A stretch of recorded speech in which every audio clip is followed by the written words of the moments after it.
Здравейте, приятели, аз съм Гошо от BGP PS Vita и днес ще ви представя Mortal Kombat за PS Vita.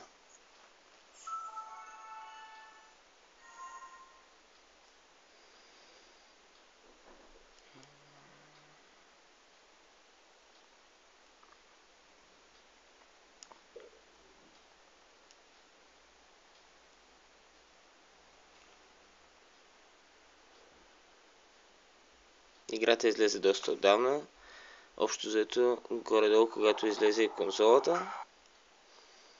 Няколко месеца може би беше след това. Април, мисля, че.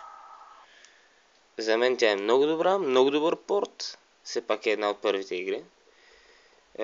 Графиките... Те са добри, но когато дадат в близък кадър играчите, не са чак толкова. Виждат се малко размазани, малко странно, но когато го гледате отдалече, почти идентично с голямата конзола. Геймплея е с 60 фотограми в секунда, така че няма забавения.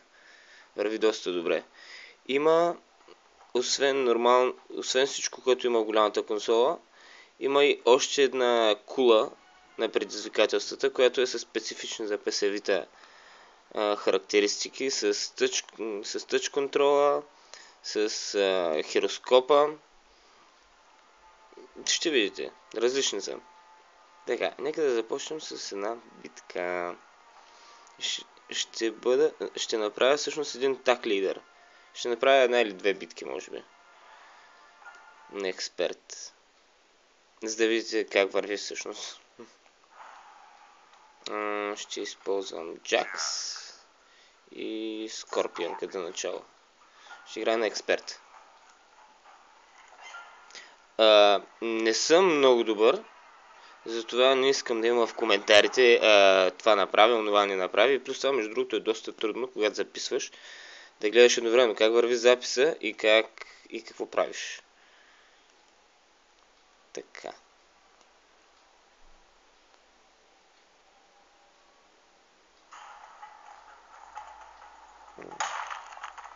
Brilliant.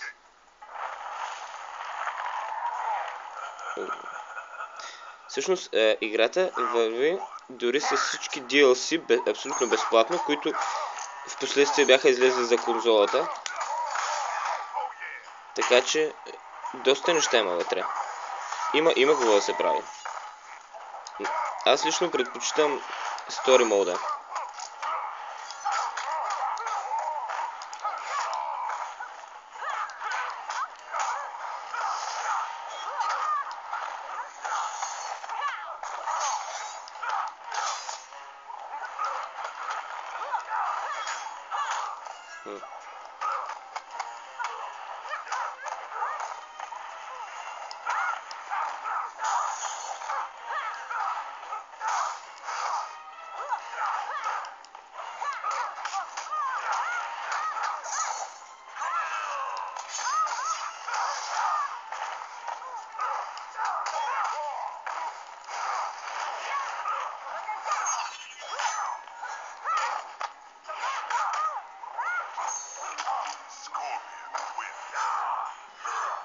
И така, всъщност, което трудно да казвам, може би графиките най-много се усещат, когато играете в Story Mode, защото там виждате, нали, графиките от PS3 и може да направите директна разлика, защото както вървят cutscenes,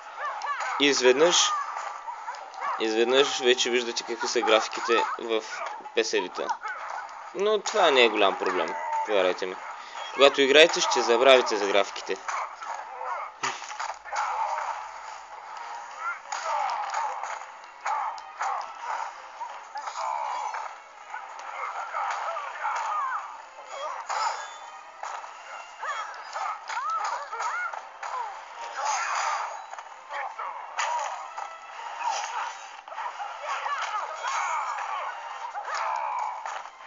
Между другото, също така, играта има и доста костюми, които са ексклюзивни за конзолата. За PS Vita.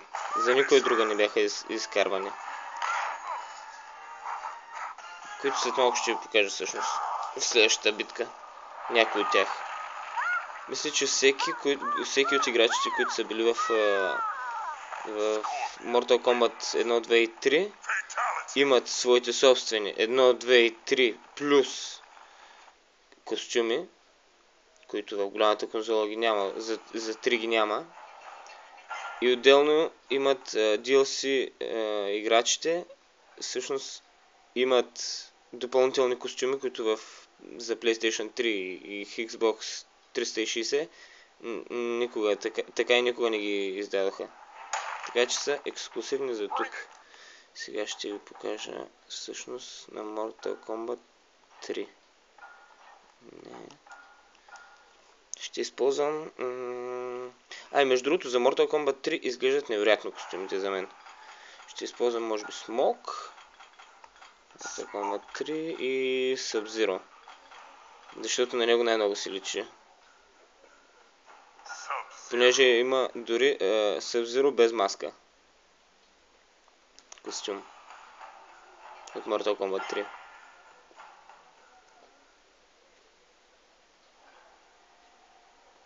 Също така Кратос, естествено, понеже е PlayStation консола, Кратос участва. От God of War. Бога на войната. Както сами забелязвате, всичко върви с 60 фотограми в секунда и няма никакви забавяния.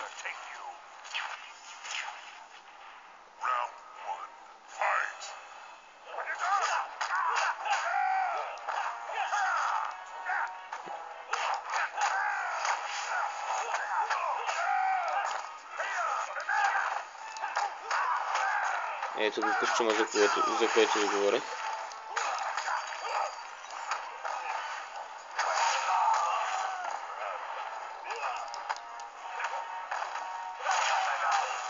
И всъщност сега ще го видите от по-близо, защото смятам да направя X-Ray. Не точно сега. Когато ми се отдаде възможност, ще направя X-Ray с Sub-Zero, за да може да го видите отблизо.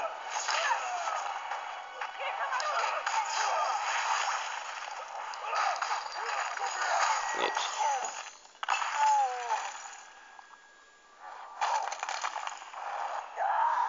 Дори го има и белега, само че от другата страна. Дори го има и белега му на окото, който беше в Mortal Kombat 3.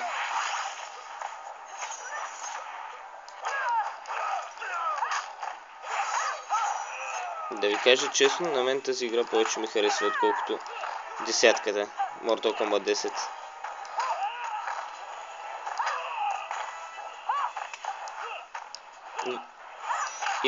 За мен тази игра има само един недостатък и това е, че онлайн мултиплеера беше прекъснат миналата година през лятото. Поради за мен необясними причини, понеже винаги имаше хора. И аз така и не успях всъщност някой от трофеите да си ги взема, което е доста дразнещо. Защото по никакъв начин не можеш да ги вземеш. За феновете на Platinum трофея ще бъде доста ще бъде едно голямо разочарование.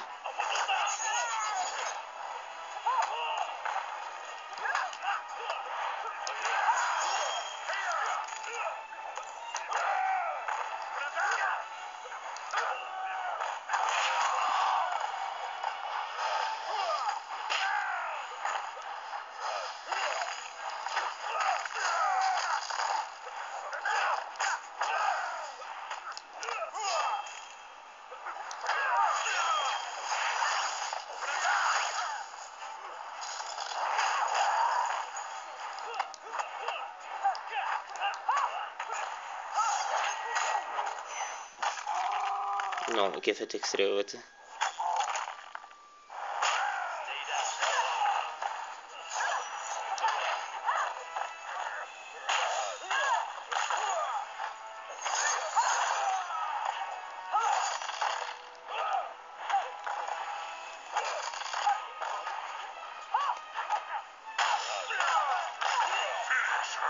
Всъщност, фаталите могат да се правят само с пръст, не е задължително да правите движенията с копчетата и джойстика.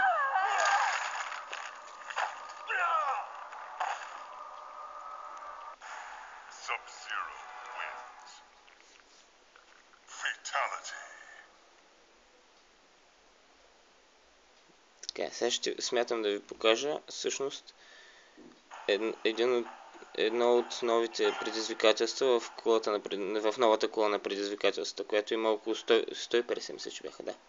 И всъщност, когато ги направите, тогава разблокирате трите костюма за DLC-тата. Защото Фреди Крюгер няма. Само Скарлет, Кенши и Рейн. Така, бонус чалендж това. Ще направя, ако сте играли, има една игра. Slice Ninja, мисля, че беше. Или Fruit Ninja, нещо такова беше. Това е нещо подобно, само че с крайници на хора. Глави, крака, ръце и т.н. Доста е забавна, според мен. Ще ви направя една кратка демонстрация. Значи, общо взето трябва да режете всичко по екрана, без бомби, червени часовници и не помня още какво беше, но сега ще го видим в играта. Бомбите се унищожават като тръснете самата песелица. Ето така. Имаш право на 3 грешки. Зелените часовници ви дават време, понеже времето изтича. Ако драснете по червен часовник, ви намалява времето. Така. Много е важно да имате достатъчно време.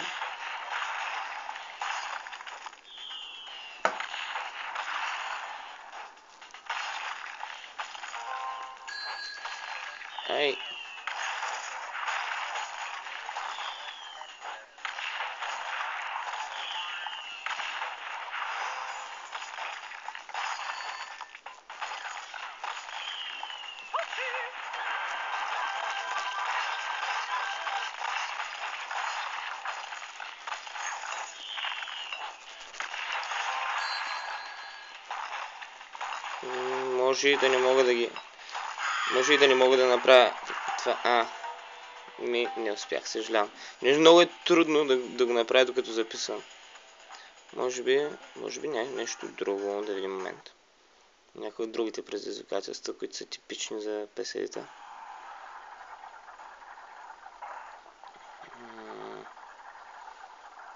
Може би ще направя едно с хироскопията. Но някои от по-лесните, понеже колкото по-нагоре, толкова по-трудно, ще отнеме много време, искам да вляза в 15 минути.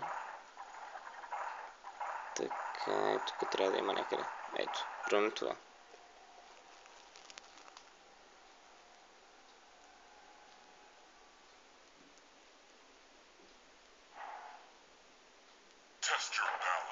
Test your balance. И така. Трябва 15 секунди да издържа. Докато ме целят с разни работи. И всъщност няма да издържа, защото искам да видите, има като малки фатали. И всъщност много хора общо взето гледат да умрат, за да видят какви нови неща има. Защото са доста. Не, ще направя още едно и тогава ще спра клипа.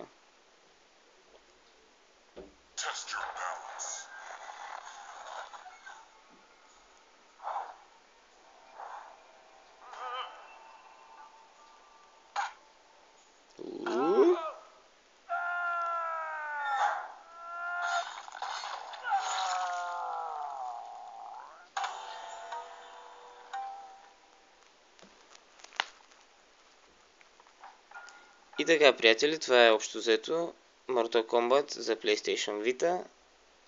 Надявам се видеото да ви е харесало. Дайте харесай, запишете се за канала, коментирайте отдолу. Ако искате да видите повече видеота на разни други игри за PlayStation Vita, препоръчайте канала на ваши приятели, ако ви е харесало. И до другия път. Чао!